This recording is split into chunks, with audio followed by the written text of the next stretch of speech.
Hey, what's up, everybody? BDF44 coming at you with another video. Okay, Los Angeles Lakers got the victory at the Crow versus the Sacramento Kings, and it was quite a bit to cover in this game. I don't even know if I can cover everything that I want to because my mind isn't going to retain everything that game provided. It was a bunch, but what I can say is it was fun to watch. Wasn't a whole lot of defense played, but what you did see is the Los Angeles Lakers come out with a sense of urgency to simultaneously both run their small ball stuff and audible out of it with Dwight Howard. And you saw Dwight Howard do some good things out there. 14 boards, 14 points. That's the type of stuff you want to see out of Dwight Howard when given an opportunity. And I want to give kudos to Malik Monk, particularly for looking for Dwight Howard repeatedly early in the game.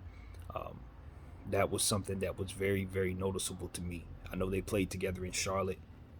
I think the team made it clear, the players did, that they want Dwight on the floor, that they want a center on the floor. I think just about everybody in the first quarter made it a point to try to get Dwight the ball, and I think that was a statement made by the team that I was able to pick up on personally. I feel that they're tired of some of the issues that they're having out there with small ball lineups, and Dwight was able to erase a lot of those mistakes, and you would see how he made a big difference out there. The score was just simply better when we were running him, you know. So that was something that was very noticeable. Another thing that really stood out in the box score was the turnovers. The Lakers only turned the ball over 5 times today. I don't remember looking at a box score where the Lakers scored um, or received less than maybe 9 turnovers. I think it was the least I've seen. Um, so that was unbelievably impressive, tremendously impressive. But I'm not gonna lie to you guys. That's what I saw in the last game too. I mean, if you remove Russell Westbrook's turnovers, the one thing that the Lakers did that gave them the victory was take care of the ball. And tonight, you saw that very thing carry over, and the team did a much better job even than that. So that's what it is. Over the last 2 games, you could say 8 quarters of basketball, the Lakers have done a good job at improving in that area. Um, and look, you got to give Russell Westbrook the game ball tonight. You must. You must. Even though he missed a lot of shots, I think the key that we all need to give him credit for is the fact that he did not credit himself with any turnovers in this game. There will be no blooper reels of Russell Westbrook turnovers tomorrow for Skip and Shannon. Sorry, because there was none. He didn't give you nothing. So, with that being said, um, kudos to him for being a plus 17. He led the entire team in plus minus. He was essentially the most effective basketball player on the floor. Now, LeBron James, all the credit in the world. Took over the game in the fourth quarter, particularly scoring 14 points in the fourth, if not more. Last I checked, it was 14. I think he may have hit a free throw or two after that. But gave us huge points, 31 huge points. And you must understand LeBron James is going to continue to be great. It is nothing that anyone could do. I would have loved to see him scale it back on the 3-point shots tonight. He didn't have it from the three tonight, and I think some of the possessions that we would love to take back, to have back, were some of those lackadaisical 3-point shots that we kind of just tossed up there for no reason. But all in all, I really like what I saw from LeBron James, as I have all week, all month rather. He's just been carrying this basketball team, um, doing the stuff you need him to do, being physical, finishing in the paint, finding players, rebounding the ball, just being an overall super duper star at age 37 years. So gotta love it. THT. THT was really, really good tonight. We got good THT. He was extremely helpful. Scored a high percentage. He actually was very, very, very efficient in his positioning, taking shots that he can make and making good use of possessions tonight. Defensively, he did some of the things that I've been really appreciating seeing him do as well. He rubs players off very well. The top of the 3-point line, he tends to bump those players without being called for the foul, knocking those plays off in certain situations, knocking them off rhythm and things of that nature. Those little things matter quite a bit because really we have been a poor perimeter defensive team. And without Stanley Johnson being available tonight, having his 10-day contact track expire, We needed him to be as effective as he was um, on the defensive side of the ball. So he gets a lot of slack for being low IQ and on both sides of the floor. But I felt that he gave us some good stuff tonight and was pretty efficient scoring the ball. So you know he's all over the place with his production. Tonight we got great THT, so we gotta appreciate that. Malik Monk, unlike THT, is very, very consistent. You rarely see any negative stuff from Malik Monk, and he gave you nothing but things to praise him about tonight. Scored the ball consistently, didn't force things. He does a good job of staying in his lane. He doesn't try to force shots. If a guy is if he's covered, you know what I mean. If he finds himself driving in the paint, he ain't gonna just force something that doesn't work. He's gonna work the ball around. He's gonna look for things that are opportunistic for him and for the team. And his basketball IQ is just so much greater than I ever thought it would be. Um, with him being in Charlotte, you didn't see a lot of him, but I'm telling you, he has so much more to his game than just being able to launch shots. He really does provide some stability for our team, especially offensively. He just doesn't make too many mistakes. He finishes fantastically. Uh, I wish he would have hit his free throws down the stretch. We definitely did not shoot the free throw very well tonight, and particularly in the fourth quarter, he missed two back-to-back, which was shocking. But the majority of the time, he's very good from there as well. So, all in all, Malik Monk is just giving us everything you could ever ask for, and it's probably one of the best value contracts in the NBA right now. So you got to appreciate Malik Monk. What else? Carmelo was pretty strong tonight. He came up big in some big key areas. Avery Bradley. We saw some Trevor Reeves out there tonight. He gave us some good minutes defensively, even though he's still trying to work his way back into shape. I'm trying to be patient with him because it's still very early. What is this, game 4 for him? So I'm trying not to judge him too much by what I'm seeing and just be patient.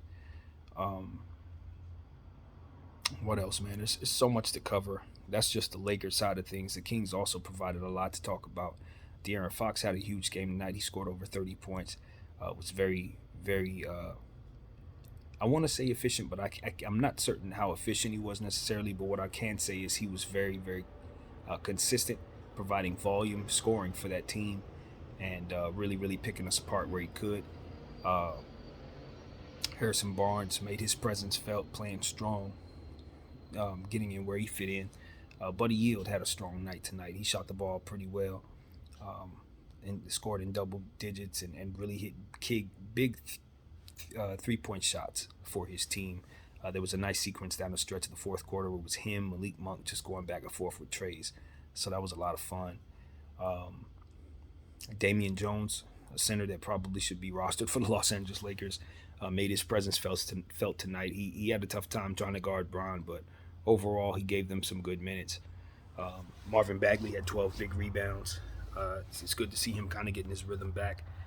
It's going to take some time for him to really get in the swing of things, but I still think the upside is available for him to be a good power forward one day.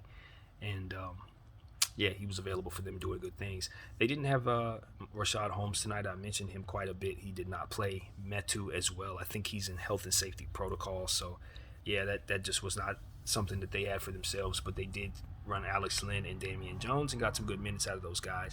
Alex Len gets some good things in the first half as well. So, Tyrese Halliburton didn't shoot the ball well, but he did pass the ball very well.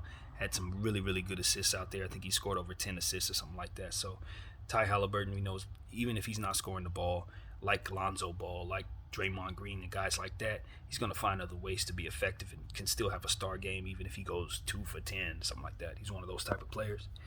Off night. Now, Off night had a good night, and he had moments where he was taking over the game. Like in the fourth quarter, beginning of the fourth quarter, it was all him. He was scoring and getting steals, getting stops, drawing charges. But the thing about it is, just like everything else with Sacramento, none of those three players, De'Aaron Fox, Off Night, and Tyrese Halliburton, can ever actually get a rhythm about themselves. They can never take over a game, so to speak, because they always got to go sit down for the next one to come in. So it's rare that those guys ever put it all together. Tonight was a De'Aaron Fox game. So while Off night was playing pretty good.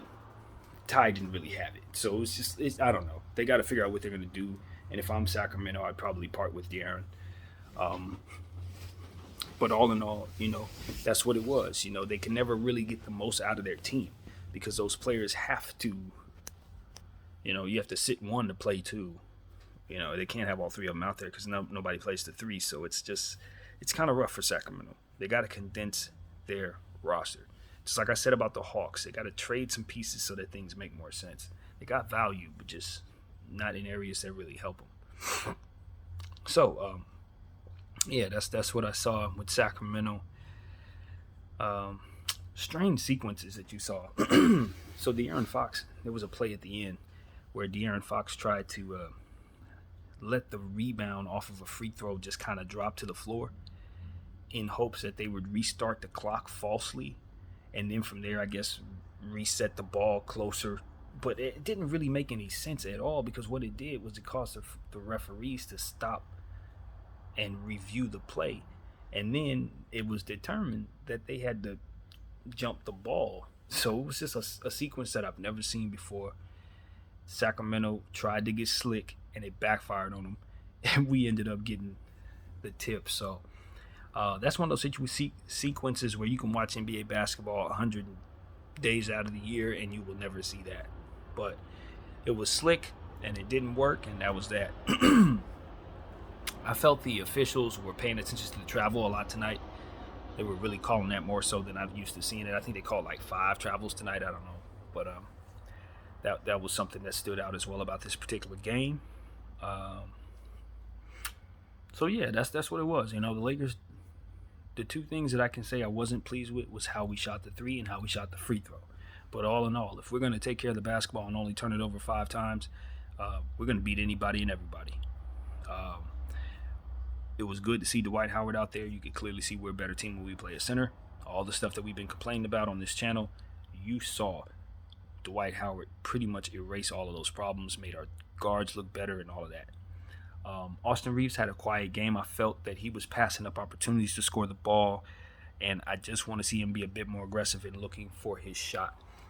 This was a game where he was doing some of the things that he does very well in terms of passing the rock, keeping plays in rhythm and things of that nature, but he's going to have to be more aggressive. It's sort of like the same thing we used to say about Lonzo Ball in his early stages, where he would do all the little, passing and things like that. He would do all of the hockey assist things.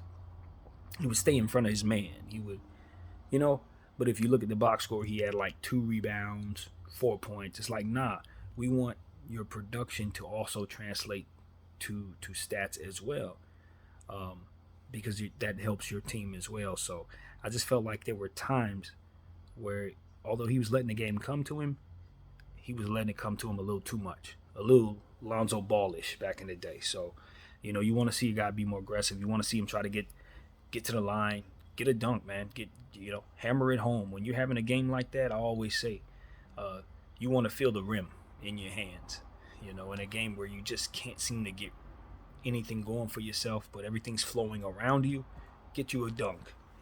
That's what I say. Get to the rim. So, yeah, man, I like Austin Reeves overall. This was just a game where I felt like he should have been a bit more active. So, all in all, THT, look, if he does what he did tonight, every night we're going to be a much better team because he can become the player that we ultimately need him to be, which is a big-time weapon for us. As I said over the last couple weeks, I expect THT to start playing well. I started seeing hints of him kind of breaking out of that slump in a way. And even though he was playing really poorly, I think that was about as poorly as he could play. I don't think it gets much worse than what we saw. So it's all uphill from here. Tonight was a good night, and I'd like to think that we'll see more good than bad from him going forward. We know he's capable of playing horribly, but I think we've forgotten that he's also capable of playing well. So it would be nice to see him play well like tonight a little more often. So, yeah, that's that. It was good to see the Lakers get a win, though. I think at the end of the day, we're letting wins pile up. However they come our way, we're winning. And if you look at the Lakers over the last 7-8 games, we've been getting our share of wins. So this homestand is starting off great. And, Another good thing about this situation is we play the Kings again in a couple games, so that's really cool. I think Atlanta's up next, if I'm not mistaken. And if you're dealing with Atlanta, then you understand that's a handful. I have gone on record saying many times that I think that they're the most deep team right now in all of the NBA, but they don't, as I've said in this video, have their roster in place to where all of what they can use is available to them. They just got a bunch of expensive stuff. It doesn't necessarily come together. So I'm thinking they should probably make a trade here and there, try to make their team make a little more sense. But all in all, the thing about Atlanta is because of it, you don't really know who's going to get you.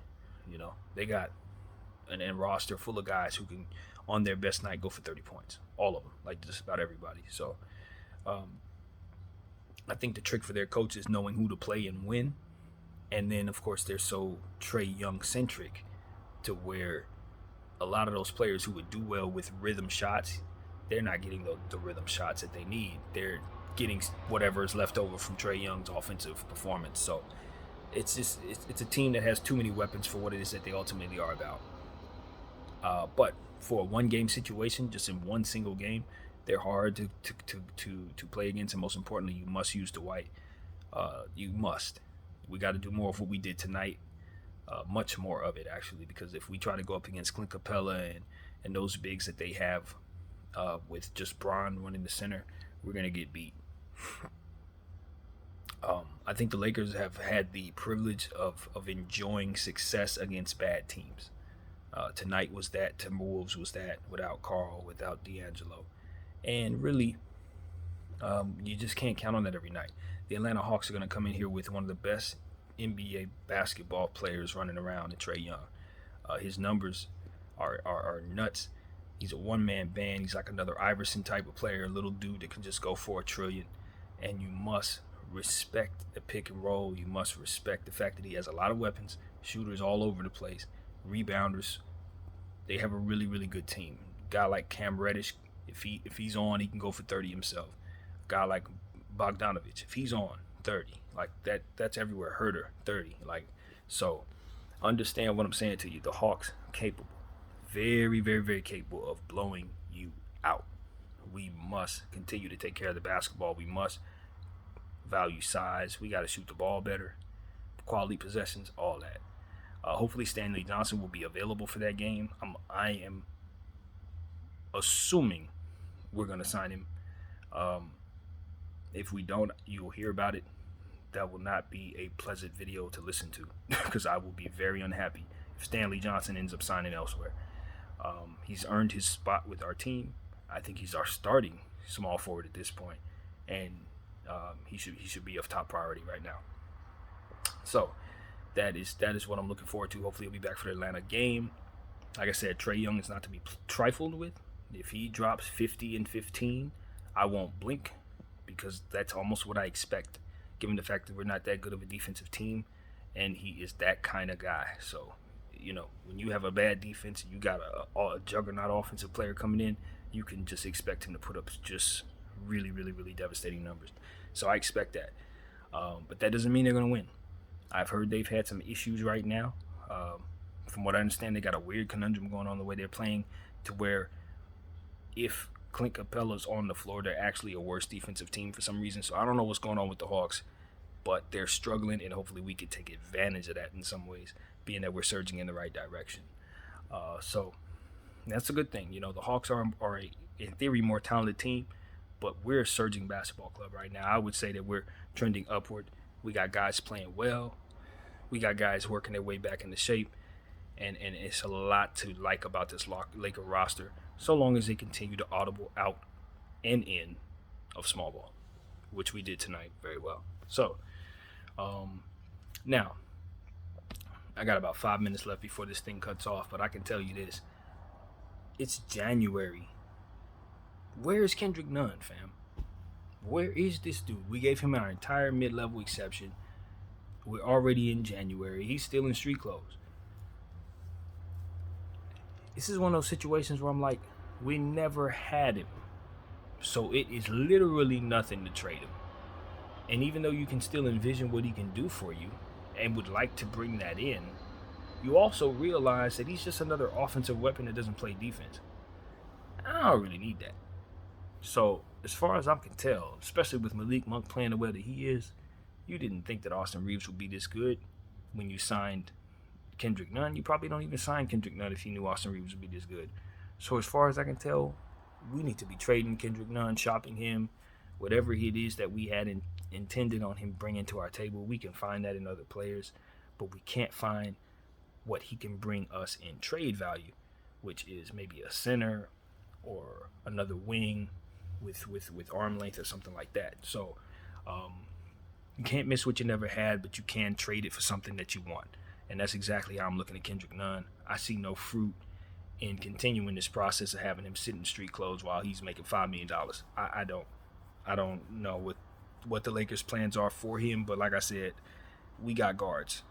We got Austin Reeves. We got, THT. We got Malik Monk. We got all these guys. We got Bradley. I'm cool with all of them playing the small shooting guard position for us. I don't necessarily need Kendrick Nunn to come in at all. So trade him and get something of value for him is what I'm asking Rob to do. So that's what's on my mind as well. Play Jay Huff. I'm gonna say that till they do it. It's a 7-foot center. I just want to know if he can play or not. If he can't play, I'll say sit him. But if we can just get him out there for some garbage time or something, or even just a few plays, I just want to see what he looks like. Because he's 7'1", and that's enough for me to want to see him out there. So, yeah, that's that, man. Good win, Lakers. Not a whole lot to be upset about. Want to see us shoot the ball better, but when you take care of the basketball like this, you got to love it. We matched their rebounding total, only lost that by one single board. We did a much better job getting in the paint, 60-plus points in the paint, which is excellent. So we got second chance points because we played Dwight Howard. That's something that needs to be mentioned. Because of those 14 boards he got us, those are 14 extra possessions. You must understand how that works. So, yeah, you put a big man on the floor, you're going to love that. That's what we got tonight. Yeah, it was some things I wanted to say. I think somebody filled up the box score defensively or something like that. I thought it was Braun or somebody made made their presence felt defensively, and I wanted to mention it, but it's not coming to mind. But yeah, man, Brody gets the game ball, man. No turnovers, plus 15, plus minus. You got to love that. When Brody's not a problem, that's all I can ask. So that's what I got, man. Lakers win. Happy to do it. See y'all soon. PDF44. Thank y'all for watching. Peace.